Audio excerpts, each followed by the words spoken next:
lions don't lose sleep over the opinions of sheep. Well said. But what can nature teach us about the nature of investing? My guest has some fascinating insights. A CA, a CFA, he's a sharp numbers man with an eye towards the NAV.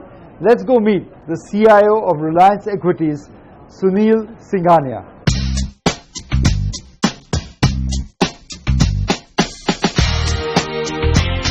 I've known Sunil since 2003. He's been extremely successful. When he joined Reliance Mutual Fund, the total assets under management were just 100 crores. Today, that number is 50,000 crores. So there's no doubt that Sunil has been hugely successful as a fund manager. But there are a couple of things about him which I think people may not know as much. Not only has he spent a great deal of time in succeeding as an investment professional, but he's actually taken a lot of interest in growing that industry in India. So he's been at the forefront of the CFA process. And as a person, he's one of the most nice guys you can meet in this industry. So I'm sure you're going to enjoy this episode, learn about how Sunil has managed money, the secrets of his success, and also get a glimpse of the nice guy that Sunil is. Sunil, thank you so much for joining me today on Wizards. Pleasure and honor to be on your show. Sunil, I've heard a lot of investing styles in the Wizards over many years. Buy low, sell high, high PE, large cap investing. But you brought a total new phrase to the world of investing, a zebra in lion country. Pray tell me what that is. 4-5 years back I was in Chicago and I visited this fund called Columbus Wenger, and this book is written by Ralph Wenger. And it is basically based in the period in the late 80s and early 90s where there was a lot of risk aversion in the US. And when you sort of mirror it in the period between 11 to 13 when there was massive sort of apprehensions about investing in Indian stocks, that is where how you relate it. So the concept is very simple. Zebras always move in herds, and most of the zebras want to be in the center of the herds. Now because of perceived safety? Perceived safety. So if the lion attacks, there is this perception that I am at the center and I will be saved.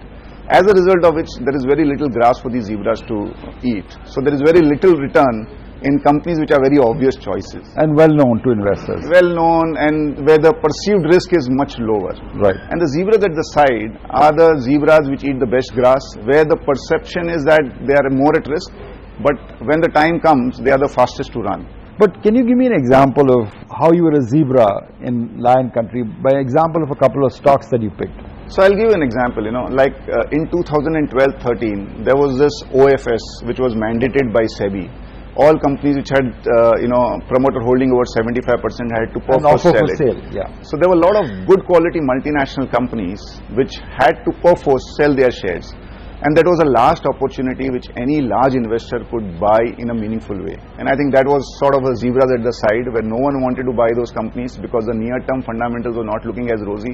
But these were companies with good technology, good business model, established multi-year sort of track record companies overseas. And that was one thing which we just lapped it in a big way. Can you give me an example of something you got right in that period? So I can't name stocks, but very recommend them, name them. So I basically said multinational companies. Obviously, we were able to buy companies like Honeywell, Alstom, Styrolution, and Blue Dart. We missed out. All of them did the OFS. So that was a great opportunity. Right. Opportunity in 2003 when the Reliance funds started. Very low size, very low equity cult in India. Describe the early years to me. So, I think it was fun. So Madhu had joined your predecessor, Madhu Kelaya, 1 year before I joined. And, he had brought it up to a scale of 100 crores and then I joined. And obviously, that time my friends used to tell me that, Reliance is so small, why are you wanting to join Reliance? But Reliance had that sort of energy. And I think working with Madhu was the best thing to happen. He's full of energy, full of passion. It was a great learning. And good thing about the period that time was no one wanted to invest in the smaller companies. And I think we went ahead, we invested them and it worked out. I think now obviously everyone wants to invest in smaller companies, but that time it was a rarity. But you were the zebra then, even then. You were looking for the outside opportunities? So as I said, there is so much opportunity in India, and even smaller companies have such good balance sheets, such good promoters, not all of them, but quite a lot of them. And I think that is an opportunity, because that is where you can create a difference. Obviously large caps in India also have great opportunity, but they are well researched. You can only allocate money to them. You can't create significant alpha by doing so. So I think you have to have a mix of both. I think Ralph in his book said that when you invest in a small cap, you meet the owners. When you invest in large cap, you meet the executives. There's a difference there, isn't it? There is a difference. The other thing is that in a smaller company, as you rightly said, there's a passion to grow. In a larger company, obviously, there is stability, but there is a limitation of how much risk or how much growth they can basically undertake. So as I said, there are good large cap opportunities also, but if you have to create significant alpha in a growing economy like India, it has to be mid and small caps. But also the trends that have engulfed our world, telecom revolution, bringing down calling rates, digitization, that's spawning a new generation of entrepreneurs, isn't it? 100%. And again, it's very right that all these new sectors perforce have to start small. You take the example of technology or even Infosys. It started as a $20 million company. Now the market cap is $30-40 billion. The sector was zero. Now it's almost 10% of our market cap. Same is the case with telecom. I'm very sure same is the case with digitization or e-commerce and so on and so forth.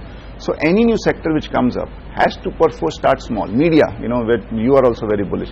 Most of the companies have like a market cap of $50-100 million. Now some of them are going to be multi-billion dollar market cap companies. Right. But you have to research them right now, you have to invest in them, and hopefully you'll be right. I know now that you're a fund of large size, over 50,000 crores of assets under management. You have a more rigorous research process. Can you just step us through that? So the challenge being a mutual fund manager is to manage consistency and as well as expectation. And I think that is where you have to marry returns with risk.